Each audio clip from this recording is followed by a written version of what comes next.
A couple years ago, there were studies showing that by 2040, it could reach $1 trillion. $1 trillion. Just this year, the studies have been updated that we might get there by the end of this decade. Hey, SpaceWatchers. That is Christie Iacomini of Prime Movers Lab, my guest in the Space Café Radio on tour in Lausanne, your channel about trends, great people and awesome conferences. I'm Thorsten, publisher of SpaceWatch.Global. Beginning of May, I had the chance to attend the LEO Kinetic Space Safety Workshop at the EPFL, supported by AXA XL, LEO Labs, ClearSpace, Secure World Foundation and the EPFL eSpace Center. My name is Christie Iacomini. I'm the Vice President of Engineering at Prime Movers Lab. We are a deep tech, hard tech venture capital firm. We invest in science breakthrough companies and the prime movers, those entrepreneurs that have the ability to change the billions of lives. Obviously, orbital debris could change billions of lives for the not so good. So we have an interest in helping protect the space economy. That is one of our investment areas. We've got 6 vertical areas of investment: agriculture, energy, infrastructure, human augmentation, manufacturing, and transportation. And within transportation, that's where all of our space investment reside. We've got about $1 billion assets under management, and of that, 20% approximately is in space investment. So we're very, very excited about what the space economy is bringing. We talked about on the panel that the space economy, if you were to look at 2021, is about $370 billion. A couple years ago, there were studies showing that by 2040, it could reach $1 trillion. $1 trillion. Just this year, the studies have been updated that we might get there by the end of this decade. So it's been a huge acceleration in growing the space economy, and of course that has investors completely excited. So much so that we're seeing the number of investors enter into space companies increased last year by about 60%, and the amount of money that they bring with them to inject into that economy also has been growing like crazy. The year prior, we hit an all-time high, and last year, we doubled it. So record $15 billion being injected for space startups. Where does this fantasy comes from to invest into these markets? It seems that you're a space geek. Obviously, you are excited. I can see you smile whenever you talk here. So tell us a bit more where that comes from, where your interest into space comes from. Oh, okay. So there's 2 questions you asked me there. My personal interest is, I've always been an aerospace engineer. I have 3 degrees in aerospace engineering. I've been on what I would describe as a sabbatical for the last year, working with a venture capital firm. I'm their VP of engineering, overseeing the technical diligence they do when they try to decide whether to fund a company or not. And then when we decide to fund a company, I help those companies grow their commercial product and scale it. Interesting to hear the description as a sabbatical. Yeah, I've spent some time at NASA. Yeah. I spent some time in a small business myself, doing my own technology development and flight hardware development. And then I spent some time at Blue Origin, the company founded by Jeff Bezos. The enthusiasm for investing in space is real, based on actual data, and that is the cost of launch is just going down like crazy. The arrival of SpaceX has got it near, $1,000 a kilogram? I mean, that's amazing for now everyday entrepreneurs to participate. The other thing that's exciting is because of, we call them super angels, the Jeff Bezos, the Elon Musk, the Sir Richard Branson, the Robert Bigelow, they are creating a new class of entrepreneurs. So as I discussed on the panel, no longer is it the day when somebody can show up with their bright, shiny degree and a great idea. They're actually coming with some experience. So the number of entrepreneurs that are feeling emboldened to go and create something great are increasing, but the quality is also increasing, which is exciting. Let's talk about the trends that you see for the foreseeable future. And I was really excited to hear a number of them are while you've been on the panel. Can you talk about that for our audience as well and maybe go into them? Yeah, we're seeing lots of exciting trends all over the place. I discussed the infrastructure that's required to build out the launch vehicles. Our mid to small class launch vehicles are a booming area. There's lots of competition, as I described. Some of them will fall to the wayside. Others will be successful. So we expect to see continuing activity in that area. Manufacturing satellites is growing even larger than the launch vehicle space. We're seeing entrepreneurs come to us with ideas about how to do it faster, how to do it less expensively, modular types of approach that they can click functionality together really quickly. Beyond that is what does that infrastructure produce? And that's the data, the application. And we're seeing double the opportunities in the data. So I'm talking about PNT, positioning, navigation, and timing, and how that's used for, say, your Google Map or ride sharing or ride hauling programs like Uber and Lyft. There's so many opportunity on the space data application side. We don't even know yet. It's like we're at the point when the internet became a thing and e-commerce became a huge thing, right? That's how I'm viewing the space infrastructure today. More trends? Yeah, more trends. Yes.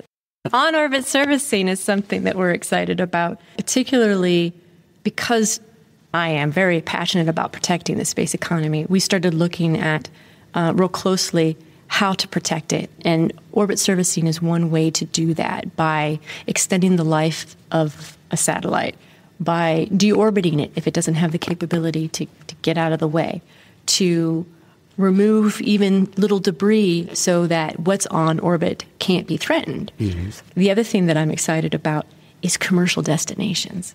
We've seen a lot of activity, as we all know. There is near-space tourism with New Shepard and Virgin Galactic, and now we're starting to see commercial astronauts for hire, which is super interesting because that opens up a new business model for people who want to get up into space and do research or explore how to make products. The locations are actually potentially coming online. Axiom has a contract with NASA. They're already working with NASA. They're going to build attached to the station, learn from that, operate and detach.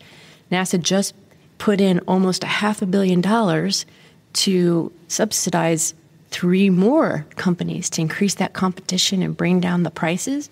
And it's not so much that the commercial destination or business park, if you will, gets me excited. It's what that is now starting to spawn. We have many startups come to us and say, I'm talking to Axiom or I'm talking to Orbital Reef, and I'm figuring out how me as a little small business can actually go and start my business in space on one of those commercial destinations in LEO.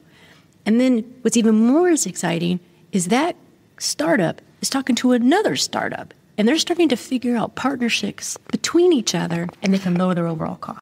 And that includes countries that didn't have the chance to go to the ISS for doing the research. I had the pleasure to talk with Ron Livnev from the Ramon Foundation about the Rakia mission, or the recent one with AX-1. And he told me this story from an Israeli point of view. And I have to say, I wasn't aware of that.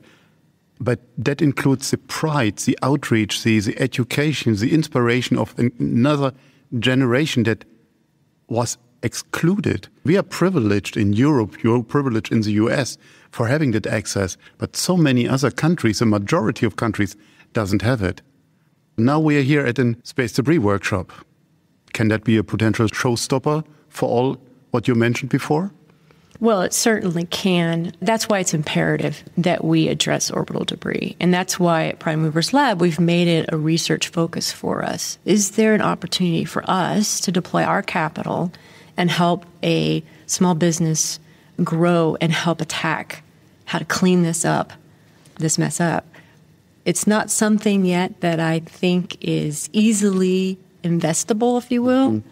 There's been some amazing founders, very resourceful, very persuasive, that have come up with non-dilutive funding and even demonstration missions, which is incredibly exciting. And so we're very hopeful However, we have a fiduciary responsibility to our investors. We need a little bit more than maybe that one mission that gives us hope. We need more customer adoption. We see here in Switzerland, ClearSpace, we see Astroscale, which are great. But as you say, these are two companies and have not shown that they can do it. There's no proof that it will work. But we still have hundreds of satellites month by month are lifted into space. So we increase this problem even before we can start mitigating that. Mm-hmm. Who should invest? Who should finance these kind of activities that we have more of the clear spaces of the world? Well, one of the things that I've been advocating for, and I think many are as well, is for the nation states to take ownership of their junk. Quite bluntly, entities like Leolab, they've published their top 50 and then their top 200. We know who those big debris-generating, high-risk debris-generating, dumb or dead assets that can't control themselves are, that if they're not removed, really could wreak havoc. So I think that would be a great way for states to say, I know what my junk is. Thank you, Leolabs, for telling me. I'm going to go get it. I can do it because I have ownership. I'm liable anyway.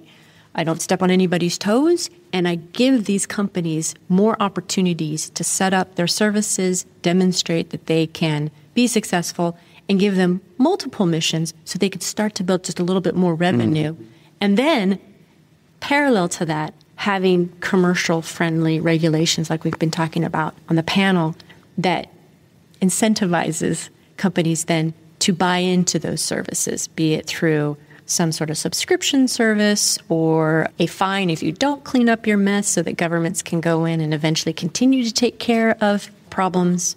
Let's do the reality check here. The list of Leo Labs is great, and we know the assets, as you say. So who polluted the space so far?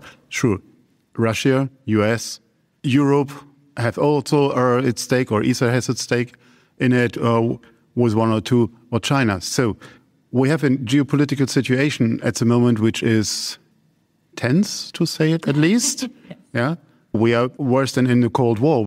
And I think that space diplomacy is at the moment the last thing that the parties are talking about, seeing all the actions of Russia, also on the ISS, and all aggressive wordings that happens with that.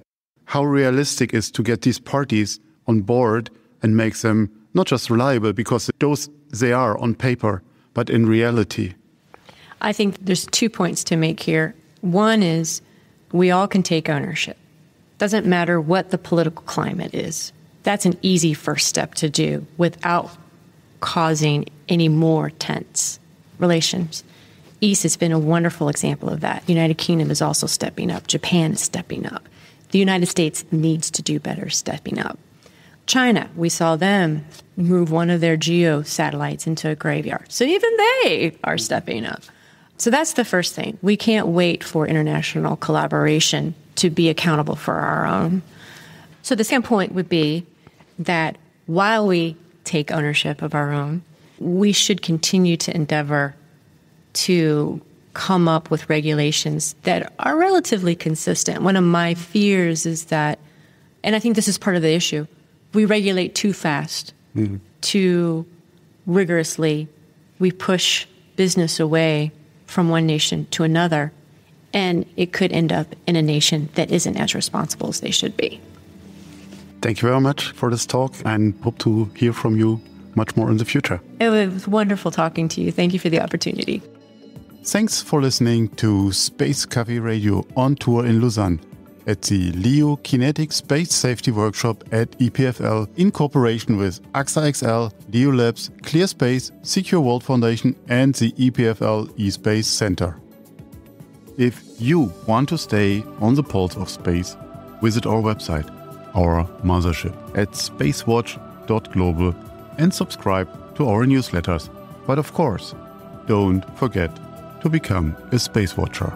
I'm Thorsten Grüning, CEO and publisher of SpaceWatch.Global, your independent perspective of space.